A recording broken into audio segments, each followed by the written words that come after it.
नमस्कार, मैं Archana Sharma. चढ़ीगढ़ M TV देख रहे सभी दर्शकों का स्वागत करती हूं। आप देख रहे हैं हरियाणा के समाचार। समाचारों की शुरुआत से पहले एक नजर आज की मुख्य सुर्खियों पर।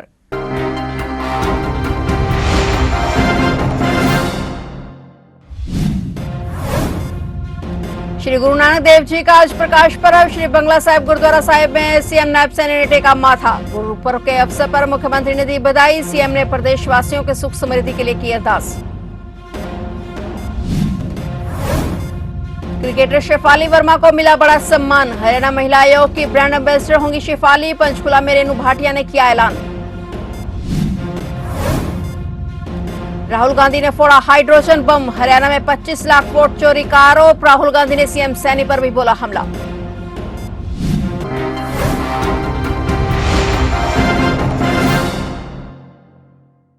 और अब समाचार विस्तार से। आज देश भर में श्री गुरु नानक देव जी महाराज का प्रकाश पर्व बड़ी धूमधाम से मनाया जा रहा है। लोग आज गुरुद्वारा साहिब में माथा टेकने के लिए दूर दूर से पहुंच रहे हैं। वहीं इस मौके पर मुख्यमंत्री नायब सिंह सैनी दिल्ली पहुंचे। सीएम नायब सिंह सैनी ने दिल्ली में श्री बंगला साहिब गुरुद्वारा साहिब में माथा टेका और मुख्यमंत्री ने प्रदेश और प्रदेशवासियों की सुख समृद्धि के लिए अरदास की। सीएम नायब सिंह सैनी ने गुरुपर्व के अवसर पर बधाई और शुभकामनाएं दी। मुख्यमंत्री ने कहा कि श्री बंगला साहिब गुरुद्वारा में माथा टेका और श्री गुरु नानक देव जी की जयंती के पावन अवसर पर नई दिल्ली स्थित गुरुद्वारा श्री बंगला साहिब में शीश नवाकर मन को दिव्यता और शांति का अनुभव हुआ। श्री दरबार साहिब में माथा टेककर देशवासियों के सुख समृद्धि हेतु अरदास की। इस अवसर पर प्रसाद ग्रहण कर कृतज्ञता और संतोष की असीम अनुभूति हुई। सीएम नायब सैनी ने कहा कि श्री गुरु नानक देव जी की शिक्षाएं सिखाती हैं कि जीवन में सच्चाई, सेवा और प्रेम ही सबसे बड़ा मार्ग है और इनका अनुसरण करके ही संपूर्ण मानवता का कल्याण संभव है। सीएम नायब सैनी ने प्रदेशवासियों से आह्वान किया कि आइए श्री गुरु नानक देव जी महाराज के आदर्शों को अपने जीवन में आत्मसात करें और समाज में शांति, सद्भाव और सेवा की भावना को और प्रबल बनाएं। मुख्यमंत्री ने इस मौके पर समस्त प्रदेशवासियों को कार्तिक पूर्णिमा एवं देव दीपावली की भी हार्दिक शुभकामनाएं एवं बधाई दी।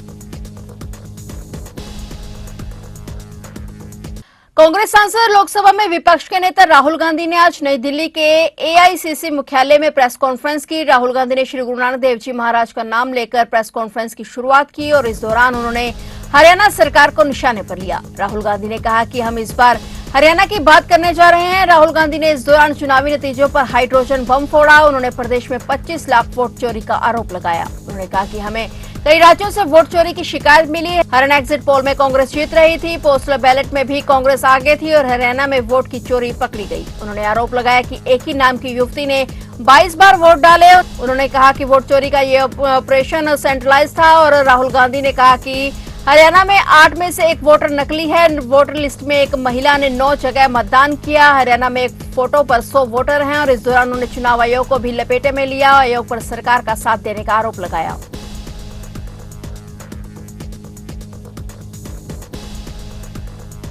टीम इंडिया को वनडे क्रिकेट में भारत की बेटियों ने विश्व चैंपियन बनाया और इस जीत पर देश के कोने कोने से लड़कियों ने हिस्सा लिया और हरियाणा की शेफाली वर्मा ने भी विश्व कप फाइनल में इतिहास रच दिया। मैन ऑफ द मैच बनी और अब शेफाली वर्मा को लेकर एक बड़ी घोषणा की गई है। हरियाणा राज्य महिला आयोग ने उन्हें एक अहम सम्मान और जिम्मेदारी से नवाजा है। उन्हें वर्ष 2026 के लिए हरियाणा राज्य महिला आयोग का एम्बेसडर घोषित किया गया है। हरियाणा की बेटी और भारतीय महिला क्रिकेट टीम की स्टार खिलाड़ी शेफाली वर्मा अब हरियाणा में एक नई भूमिका में नजर आएंगी। हरियाणा महिला आयोग की अध्यक्ष रेणु भाटिया ने पंचकुला स्थित अपने कार्यालय में एक बड़ी घोषणा करते हुए कहा कि शेफाली वर्मा ने अपने खेल के माध्यम से न केवल हरियाणा बल्कि पूरे देश का नाम रोशन किया है। अब वह महिला सशक्तिकरण और जागरूकता अभियानों के जरिए प्रदेश की बेटियों को प्रेरित करने का काम भी करेंगी।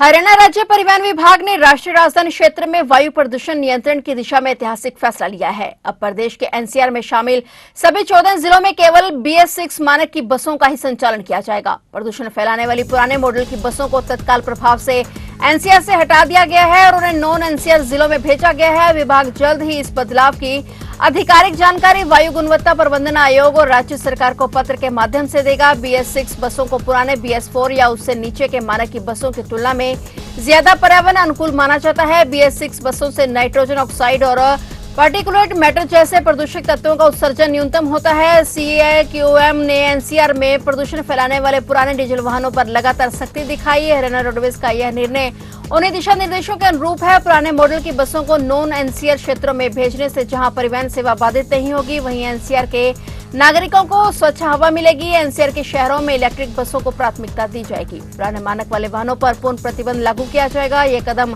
हरियाणा सरकार की वायु प्रदूषण नियंत्रण के प्रति गंभीरता और प्रतिबद्धता को दर्शाता है, विशेषकर सर्दियों में जब एनसीआर की हवा सबसे ज्यादा प्रदूषित होती है।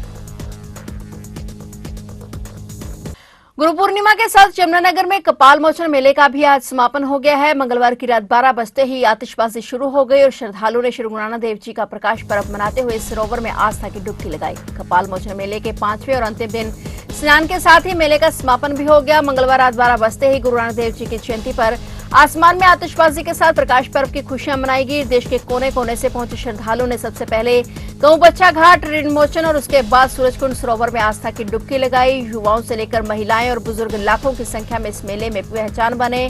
गुरु नानक देव जी के प्रकाश पर्व पर लाखों श्रद्धालुओं ने आस्था की डुबकी लगाई। मेला प्रशासन ने दावा किया है कि हर बार की तरह इस बार भी 8 से 10 लाख श्रद्धालु मेले में पहुंचे हुए हैं।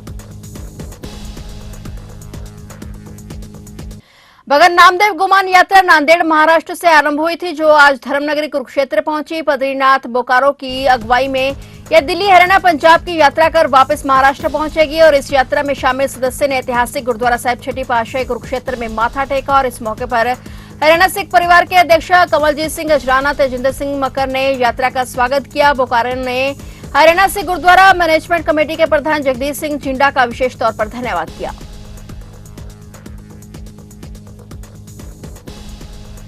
पिछले 11 साल से हम कुरुक्षेत्र आते धर्मनगरी। संत नामदेव जी ने जो 750 साल पहले पंजाब और महाराष्ट्र में जो भाईचारा बढ़ाया, उसी को आगे लेके जाने का काम हमारी संस्था गुमान यात्रा के माध्यम से कर रही है। आज हम धर्मनगरी कुरुक्षेत्र में पहुंचे हैं। छठी पातशाही साहब में हम आज मत्था टेका।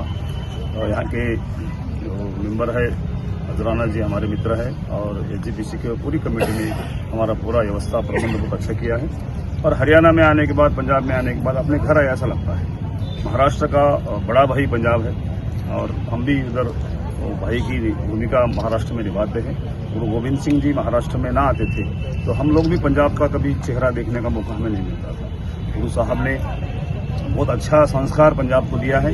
इन संस्कार को भी देखने के लिए यहाँ की संस्कृति का लेन देन करें, मराठी लोगों की संस्कृति आपको बताए, आपकी संस्कृति हमारे महाराष्ट्र के लोगों के तक पहुँचाए, इस उद्देश्य को लेकर पिछले 11 साल से हम नामदेव जी का दिहाड़ा मनाते मनाते आज पंजाब की यात्रा कर रहे हैं। संत नामदेव गुमान यात्रा जी कुरुक्षेत्र विखे पहुंची है। बुकारे साहब साडे मित्र ने, नदेड़ साहब हजूर साहब तो ये यात्रा लैके आए साल आउंदे ने।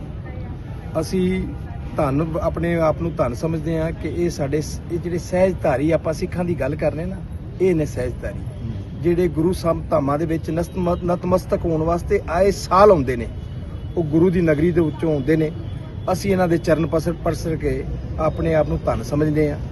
ਗੁਰੂ ਤੇਗ ਬਹਾਦਰ ਸਾਹਿਬ ਜੀ ਦੀ 350 ਸਾਲਾ ਜਿਹੜੀ ਵੱਡੀ ਸ਼ਹਾਦਤ ਇਸ ਮਨਾ ਰਹੇ ਹਾਂ ਆਪਾਂ ਇਸ ਸਾਲ, ਸਾਰੀ ਦੁਨੀਆ ਦੇ ਵਿੱਚ ਮਨਾਈ ਜਾ ਰਹੀ ਹੈ। ਉਹ ਉਹਨਾਂ ਨੇ ਜਿਹੜੀ ਸ਼ਹਾਦਤ ਹਿੰਦੂ ਧਰਮ ਵਾਸਤੇ ਇਹਨਾਂ ਵਾਸਤੇ ਦਿੱਤੀ ਸੀ।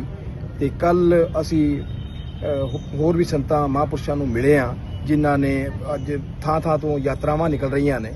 ਤੇ ਅਸੀਂ ਜਿੱਥੇ ਵੀ ਹਿੰਦੂ ਧਰਮ ਦੇ ਲੋਕ ਗੁਰੂ ਨਾਨਕ ਸਾਹਿਬ ਪਾਤਸ਼ਾਹ ਨੂੰ ਨਤਮਸਤਕ ਹੁੰਦੇ ਹੋਏ ਯਾਤਰਾ ਕੱਢਣਗੇ ਤੇ ਅਸੀਂ ਉਹਨਾਂ ਸਾਰਿਆਂ ਦਾ ਸਵਾਗਤ ਵੀ ਕਰਾਂਗੇ। ਅੱਗੇ ਵੱਧ ਚੜ ਕੇ ਆਪਣੇ ਜਿਹੜੀ ਪਰੰਪਰਾ ਹੈ, ਸਾਡੇ ਗੁਰੂ ਗ੍ਰੰਥ ਸਾਹਿਬ ਮਹਾਰਾਜ ਦੇ ਵਿੱਚ ਸਾਰਿਆਂ ਦੀ ਬਾਣੀ ਹੈ, ਸੰਤਾਂ ਮਹਾਂਪੁਰਸ਼ਾਂ ਦੀ ਵੀ ਬਾਣੀ ਹੈ, ਭੱਟਾਂ ਦੀ ਬਾਣੀ ਹੈ, ਸਾਰਿਆਂ ਦੀ ਬਾਣੀ ਹੈ। ਅਸੀਂ ਜਦੋਂ ਗੁਰੂ ਗ੍ਰੰਥ ਸਾਹਿਬ ਮਹਾਰਾਜ ਜੀ ਦੇ ਅੱਗੇ ਨਤਮਸਤਕ ਹੁੰਦੇ ਆ, ਉਹਨਾਂ ਸੰਤਾਂ ਮਹਾਂਪੁਰਸ਼ਾਂ ਅੱਗੇ ਵੀ ਨਤਮਸਤਕ ਹੁੰਦੇ ਆ। ਇਸ ਕਰਕੇ ਅਸੀਂ ਉਸੇ ਸੰਦੇਸ਼ ਨੂੰ ਨਾਲ ਲੈ ਕੇ ਆਪਣੇ ਭਾਈਚਾਰੇ ਨੂੰ ਲੈ ਕੇ ਆਪਾਂ ਅੱਗੇ ਚੱਲਣਾ ਹੈ। ਸਾਰਿਆਂ ਦਾ ਇੱਥੇ ਪਹੁੰਚਣ ਤੇ ਜੀ ਆਇਆਂ, धन्यवाद। करनाल जिले में सरकारी धान घोटाले का दायरा लगातार बढ़ता जा रहा है। धान खरीद में हुई गड़बड़ी के बाद अब हैफेड विभाग में बड़ा एक्शन लिया गया है। विभाग के प्रबंध निदेशक ने जिला प्रबंधक डीएम अमित कुमार को तत्काल प्रभाव से सस्पेंड कर दिया है। करनाल और तरावड़ी मंडियों में धान खरीद में फर्जीवाड़ा सामने आने के बाद पहले ही कई अधिकारी नप चुके हैं। फूड एंड सप्लाई विभाग के 4 इंस्पेक्टर और 1 sub inspector, Taraori market committee के सचिव संजीव सचदेवा, करनाल मंडी के सचिव आशा रानी, 2 मंडी सुपरवाइजर, 1 ऑक्शन रिकॉर्डर और 3 ऑपरेटरों के खिलाफ कार्रवाई की जा चुकी है। अब हैफेड के जिला प्रबंधक अमित कुमार पर भी गाज गिरी है। सूत्रों के मुताबिक आने वाले दिनों में और भी अधिकारियों पर कार्रवाई की संभावना है। कांग्रेस को छोड़ने वाले वरिष्ठ नेता प्रोफेसर संपत सिंह आज बुधवार को इनेलो में शामिल हो गए हैं। इनेलो के राष्ट्रीय अध्यक्ष अभय सिंह चौटाला की मौजूदगी में पूर्व मंत्री पार्टी में शामिल हुए। संपत सिंह को इनेलो का राष्ट्रीय संरक्षक बनाया गया है और संपत सिंह के समर्थक और उनके बेटे गौरव सिंह ने भी इनेलो की सदस्यता ग्रहण की। उनके बेटे गौरव संपत को युवा संगठन में बड़ी जिम्मेदारी मिलेगी और रविवार को प्रोफेसर संपत सिंह ने कांग्रेस छोड़ने की घोषणा की थी। कांग्रेस छोड़ने के तीसरे दिन ही वे इनेलो में शामिल हो गए। इनेलो सुप्रीमो अभय सिंह चौटाला पहले ही संकेत दे चुके थे कि संपत सिंह हमारे पुराने साथी हैं, जिन्होंने हमेशा चौधरी देवीलाल की नीतियों को आगे बढ़ाने का काम किया। ये राजनीतिक पुनर्मिलन अब इनेलो के लिए नई ऊर्जा लेकर आएगा।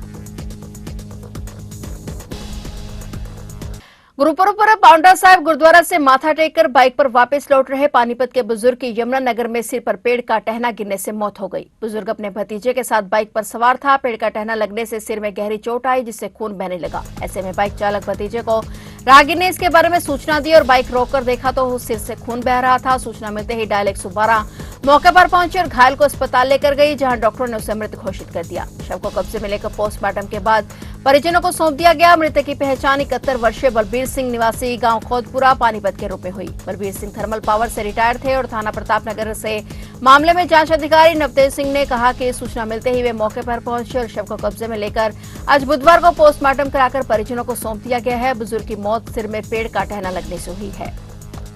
मामला है ये पानीपत के रहने वाले थे बुजुर्ग आदमी बलबीर सिंह, जो कि पांवटा साहब माथा टेकने गए थे और मोटरसाइकिल पर जब वापस आ रहे थे तो रास्ते में पेड़ का डाला इनके सिर के ऊपर गिर गया अचानक, जिन कारण चोट लगने का इनकी मौत। क्या नाम है मृतक का? मृतक का नाम बलबीर सिंह है, पानीपत के रहने वाले हैं। साथ में कौन था इनके? साथ में इनका भतीजा ही था। क्या नाम है सर इसका? संजय था। उम्र कितनी है इनकी उम्र 71 साल के करीब। बुजुर्ग। और दूसरे संजय की? संजय की उम्र 35 साल।